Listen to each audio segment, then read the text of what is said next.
Ma fille m'a appelé. On part demain. Ta maison de plage et ta voiture sont déjà vendues. Je n'oublierai jamais ce coup de fil.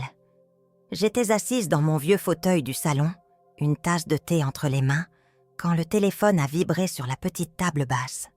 J'ai reconnu tout de suite la voix de ma fille.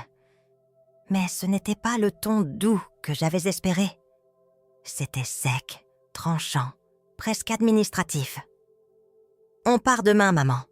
Ta maison de plage et ta voiture sont déjà vendues. » J'ai cru que j'avais mal entendu. Le silence m'a frappé plus fort que ces mots. Je n'ai pas su quoi répondre. Mes lèvres tremblaient, mes doigts se sont crispés sur la tasse, et j'ai senti le liquide chaud couler sur ma main, sans même réagir. Elle venait de m'annoncer, comme une évidence, que les souvenirs de toute une vie venaient d'être balayés d'un revers de main. La maison de plage, mon refuge, celle que Jacques, mon mari et moi avions achetée après des années de travail acharné. C'était là que mes petits-enfants avaient appris à marcher dans le sable, là que nous avions célébré les anniversaires, les Noëls improvisés, les barbecues d'été. Chaque pièce respirait notre histoire. Et maintenant, on m'annonçait froidement que je n'y avais plus ma place. Quant à la voiture, ce vieux break bleu ciel qui avait porté tant de rires, tant de bagages, tant de trajets vers l'école ou les vacances. Même lui n'existait plus. « Comment ça, vendu ?» ai-je fini par souffler, la voix étranglée. Ma fille a soupiré à l'autre bout du fil, agacée. « C'est mieux comme ça. Tu n'as plus besoin de tout ça. On s'occupe de toi. Tu viendras chez nous quelques jours. Ensuite, on verra. » On verra. Cette phrase m'a glacée. Je me suis sentie comme une étrangère dans ma propre vie, comme une invitée de trop. Mon regard a parcouru mon salon, mes cadres de famille, les photos jaunies, mes livres empilés. Et je me suis demandé, comment en étions-nous arrivés là? Ce soir-là, je n'ai pas dormi. Je suis restée assise, en robe de chambre, à écouter l'horloge du couloir marquer les heures. Chaque tic-tac semblait me voler un peu plus de dignité. Le lendemain, quand ils sont arrivés, j'ai vu ma fille descendre de la voiture avec son mari. Tous les deux en manteaux élégants, bien pressés, comme s'ils venaient à conclure une affaire. Pas un sourire, pas une étreinte, juste des consignes. Prends seulement ce dont tu as besoin, le reste sera géré. Voilà ce qu'elle m'a dit en entrant dans ma chambre, sans même frapper. Je me suis sentie humiliée. Je n'étais plus la mère qui avait tout donné, qui avait veillé des nuits entières, qui avait travaillé pour qu'il ne manque jamais de rien. J'étais devenue une charge à déplacer, une question logistique à régler avant leur voyage. Je les ai regardés remplir des cartons sans ménagement, ranger mes affaires comme si c'était des objets quelconques. Chaque vêtement, chaque livre, chaque photo semblait perdre son sens dans leurs mains pressées. « Maman, dépêche-toi. On n'a pas toute la journée. » C'est ma fille qui a dit ça, avec ce ton impatient qui m'a brisé un peu plus. Je voulais protester, hurler que c'était ma maison, ma vie, mes souvenirs. Mais aucun mot n'est sorti. Ma gorge était serrée, mes mains tremblaient. Alors, j'ai obéi. J'ai pris une petite valise. Dedans, j'ai glissé quelques vêtements, 2 photos et la vieille écharpe tricotée par Jacques, encore imprégnée de son parfum.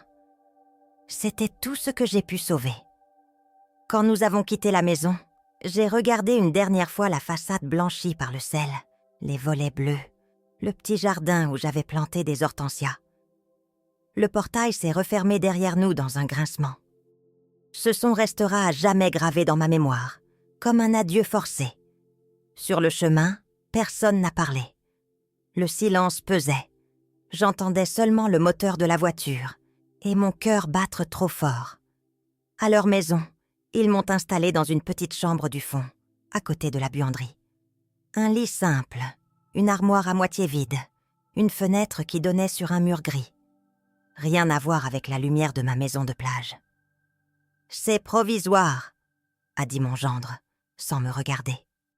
Mais ce provisoire avait déjà un goût d'éternité. Les jours suivants, j'ai compris.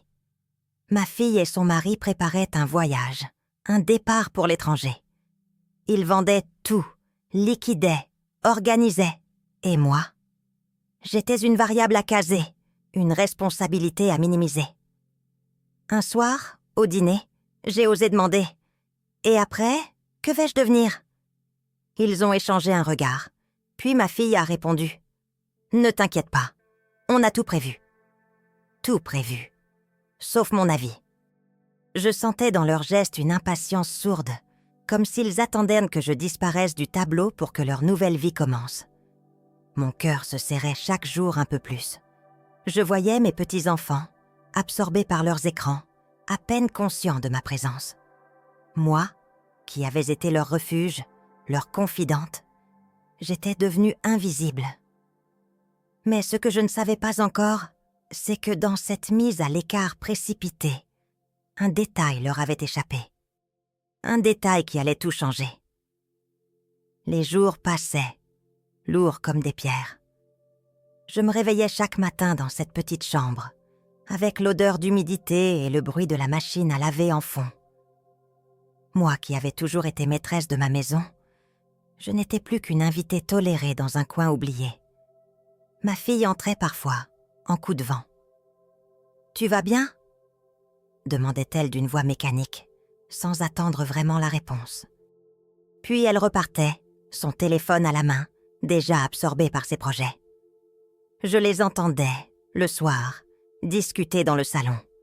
Des mots comme « transfert »,« acheteur »,« signature »,« départ » résonnaient à travers les murs. Ils parlaient d'avenir, de profit, d'opportunité. Jamais de moi. Un midi, autour de la table, j'ai tenté d'évoquer la maison de plage, mes souvenirs là-bas. Ma voix tremblait, mais j'avais besoin de savoir. « Dis-moi, qui l'a acheté ?» Un silence est tombé. Mon gendre a levé les yeux de son assiette, contrarié. « Ce n'est pas ton affaire, maman. C'est réglé, c'est tout. » Ce ton tranchant m'a donné l'impression d'être une étrangère. Ma fille, elle, n'a pas osé me regarder. Elle a simplement dit « Il faut avancer ». Avancer, pour eux, cela signifiait effacer mon passé. Je ne pouvais pas m'empêcher de remarquer leur empressement. Ils classaient des papiers, parlaient de valises, de visas.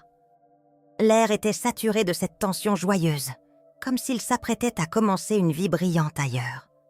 Et moi, je dérangeais cette euphorie. Un soir, alors que je rangeais timidement quelques assiettes, après le dîner, j'ai surpris une phrase de mon gendre qui m'a glacée. « On ne peut pas la prendre avec nous, ça compliquerait tout. » Et ma fille a répondu dans un souffle. « Oui, mais on trouvera une solution. » Une solution. Voilà ce que j'étais devenue. Un problème à résoudre. Je me suis sentie humiliée jusque dans ma chair. Moi qui avais sacrifié tant de choses pour leur offrir une vie stable, je n'étais plus qu'un fardeau. Chaque geste de mon quotidien me rappelait ma dépendance forcée. Pour sortir, je devais demander. Pour cuisiner, on me disait non.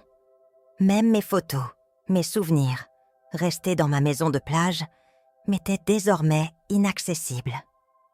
Un dimanche, j'ai proposé de préparer un repas de famille, comme autrefois. Un ragoût, une tarte, quelque chose qui rappellerait ces grands dîners où la table débordait de rire. Ma fille a refusé, sèchement. « Ce n'est pas nécessaire, maman, on a déjà prévu. » J'ai senti mes yeux brûler. Mon rôle de mère, de grand-mère, d'hôte, tout m'était arraché. Je n'étais plus rien. Et pourtant, au fond de moi, une petite flamme résistait. Je savais qu'il y avait quelque chose qu'ils ignoraient, quelque chose qu'ils ne pouvaient pas vendre si facilement. Un soir, dans ma chambre, je me suis assise sur le lit, l'écharpe de Jacques serrée contre mon cœur. Je me suis souvenue de ses paroles, avant sa mort. Si un jour les choses tournent mal, n'oublie pas le dossier dans le tiroir du bureau. » À l'époque, je n'avais pas vraiment compris. Mais maintenant, tout prenait sens. Ce dossier, Jacques l'avait laissé exprès. Je ne savais pas encore exactement ce qu'il contenait, mais j'étais certaine d'une chose. Ce n'étaient pas eux qui décidèrent de tout. Pas encore. Le lendemain, au petit déjeuner, ma fille m'a tendu une enveloppe. « Tiens, maman, signe ça. C'est juste une formalité. » Je l'ai prise. Mon cœur battait fort. Les lignes imprimées dansèrent devant mes yeux. Je n'ai pas tout lu, mais j'ai vu assez pour comprendre. C'était un document officiel concernant mes biens. « Je préfère attendre, » ai-je dit calmement en reposant le stylo. Le regard de mon gendre s'est assombri. « Pourquoi? Tu ne nous fais pas confiance ?» Je n'ai rien répondu. Mais au fond de moi, je savais que je ne devais surtout pas céder. Ce soir-là, dans mon lit étroit, j'ai pris ma décision. Je ne me laisserai pas effacer. Et quand viendrait le moment, je sortirais ce que Jacques avait préparé en secret. Le jour de leur départ approchait. La maison résonnait de valises ouvertes, de papiers froissés, de conversations à voix basse. Moi, je restais dans ma chambre, invisible, comme si j'étais déjà un fantôme. Mais à l'intérieur, une force étrange montait. Ce n'était plus seulement de la douleur, c'était de la clarté. Je me souvenais des mots de Jacques, ce fameux dossier. J'avais peur qu'il ait disparu avec la vente de la maison de plage. Mais en repensant bien, je me rappelais qu'il avait toujours insisté pour garder une copie, rangée à un autre endroit. Dans la maison principale, celle où nous avions vécu toute notre vie de couple. Et cette maison-là, elle n'avait jamais été mentionnée dans les conversations de ma fille. Un matin, profitant de leur absence, ils étaient ressortis régler des papiers à la banque. J'ai appelé un ancien voisin de confiance, Henri, un vieil ami de Jacques. Sa voix tremblait un peu au téléphone, mais il s'est souvenu tout de suite. Bien sûr, je l'ai toujours. Jacques m'avait demandé de garder ce dossier en sécurité, au cas où. Mon cœur s'est emballé. Alors ce n'était pas un souvenir brumeux. Ce dossier existait bel et bien. 2 heures plus tard, Henri est venu discrètement me rendre visite. Il portait une vieille sacoche en cuir, usée par le temps. Ses yeux brillaient d'émotion en me la tendant. Il m'avait dit « Si un jour Marie en a besoin, elle saura quoi en faire. » Mes mains tremblaient quand j'ai ouvert la sacoche. À l'intérieur, bien rangés dans des chemises cartonnées, se trouvaient des papiers notariés, des relevés bancaires et une copie du testament de Jacques. En lisant, mes yeux se sont embués. Jacques avait tout prévu. La maison de plage n'était pas la seule propriété en mon nom. Il y avait aussi des placements, un terrain et surtout, une clause très claire. Rien ne pouvait être vendu sans mon accord écrit et signé devant notaire. Tout ce qu'ils avaient cru gérer derrière mon dos n'était qu'un château de sable. Quand ma fille et son mari sont rentrés, je les ai trouvés en train de débattre, nerveux. Des mots comme « signature manquante » et « blocage administratif » flottaient dans l'air. Ils n'avaient pas encore compris pourquoi la vente n'avançait pas comme prévu. Je suis entrée dans le salon, la sacoche serrée contre moi. « Peut-être que je peux vous éclairer » ai-je dit calmement. Le silence est tombé. Ma fille a levé les yeux vers moi, surprise. Mon gendre, lui, a blêmi. Je me suis assise face à eux. J'ai ouvert la sacoche et sorti les documents un à un, les posant bien en évidence sur la table. Jacques avait prévu cela. Tout ce que vous avez tenté de vendre sans mon accord est caduc. Rien ne partira, ni la maison de plage, ni le reste. Le visage de ma fille s'est figé. Ses lèvres se sont entr'ouvertes, mais aucun son n'en est sorti. Mon gendre, en revanche, s'est levé brusquement. « Ce n'est pas possible, tu inventes !» Je lui ai tendu le testament. « Lis, et si tu veux vérifier, appelle le notaire. » Ses mains tremblaient en parcourant les lignes. La colère montait dans ses yeux. Tu ne comprends pas, tu vas tout bloquer. » Je l'ai fixé droit dans les yeux, pour la première fois depuis longtemps. « Non, ce que je bloque, c'est votre avidité. Ce que je protège, c'est ma dignité et la mémoire de Jacques. » Ma fille, elle, est restée silencieuse. Je voyais dans son regard un mélange de honte et de peur. Le lendemain, nous nous sommes tous retrouvés chez le notaire. C'était la première fois que je me sentais enfin droite, solide, entourée de murs officiels et de lois claires. Le notaire a confirmé, d'une voix posée mais ferme. « Madame est l'unique propriétaire. Aucun bien ne peut être vendu sans sa volonté expresse. » Un silence lourd a envahi la pièce. Mon gendre a serré les poings. Ma fille baissait les yeux, incapable de soutenir mon regard. Et puis, comme un écho à toute cette humiliation que j'avais endurée, j'ai senti la pièce entière retenir son souffle.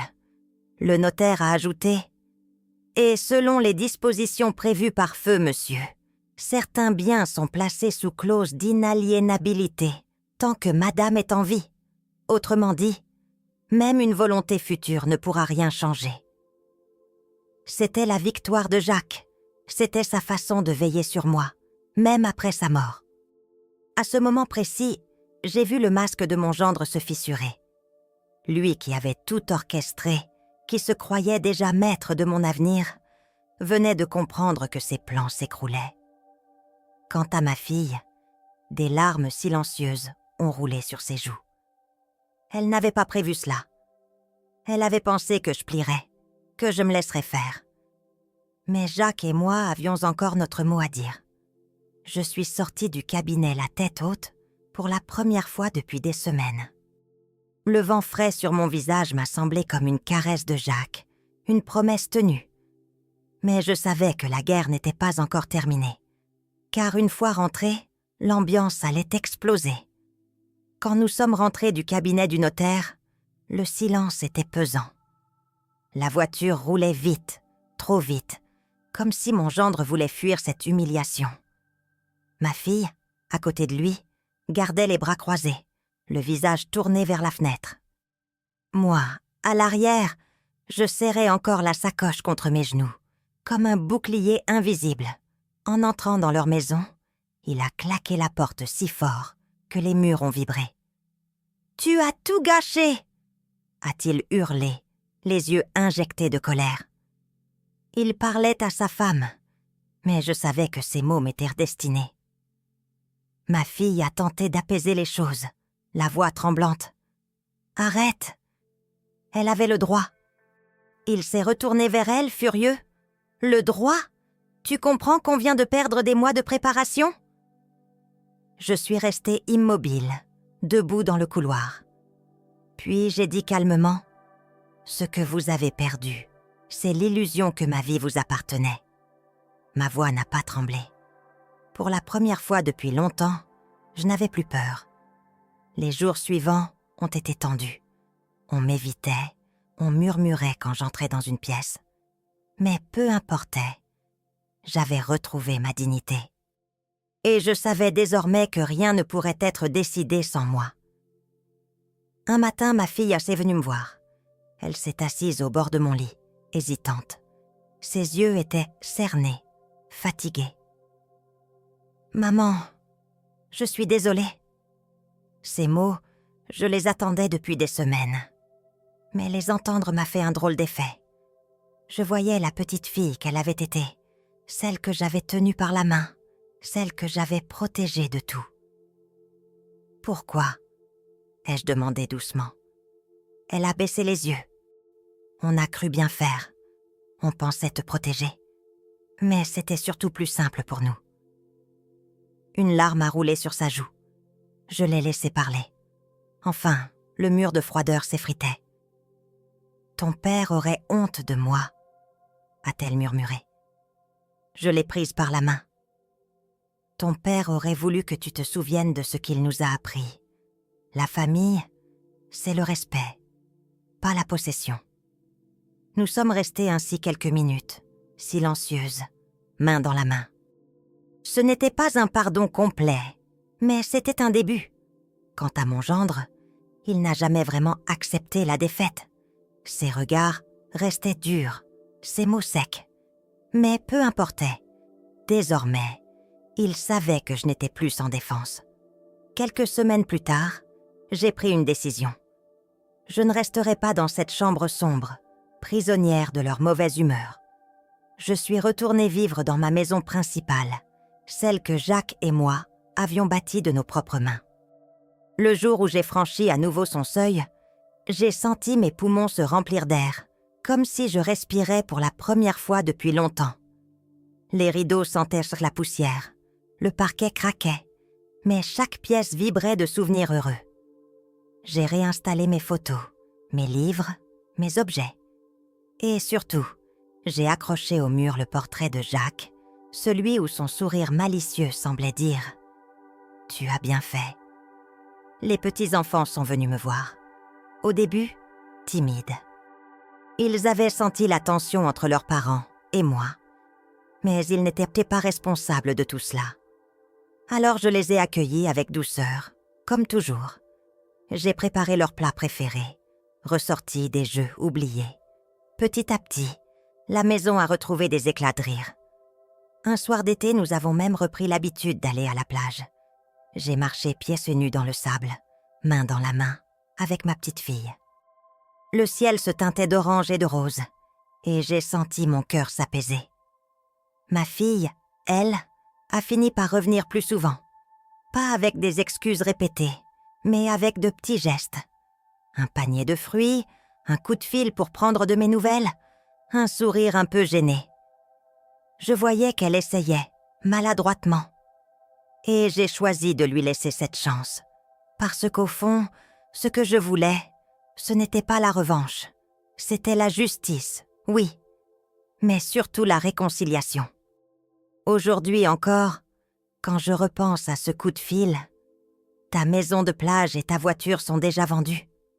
Mon cœur se serre. Mais je sais aussi que c'est ce moment qui m'a obligée à me redresser, à ne pas me laisser effacer. Je ne suis pas qu'une vieille femme qu'on déplace comme un meuble. Je suis la mémoire de ma famille, la gardienne de nos racines, celle qui a aimé, construit, protégé. Et si un jour mes petits-enfants me demandent « Mamie, comment as-tu fait pour rester forte ?» Je leur répondrai simplement « Parce qu'on ne peut pas vendre la dignité.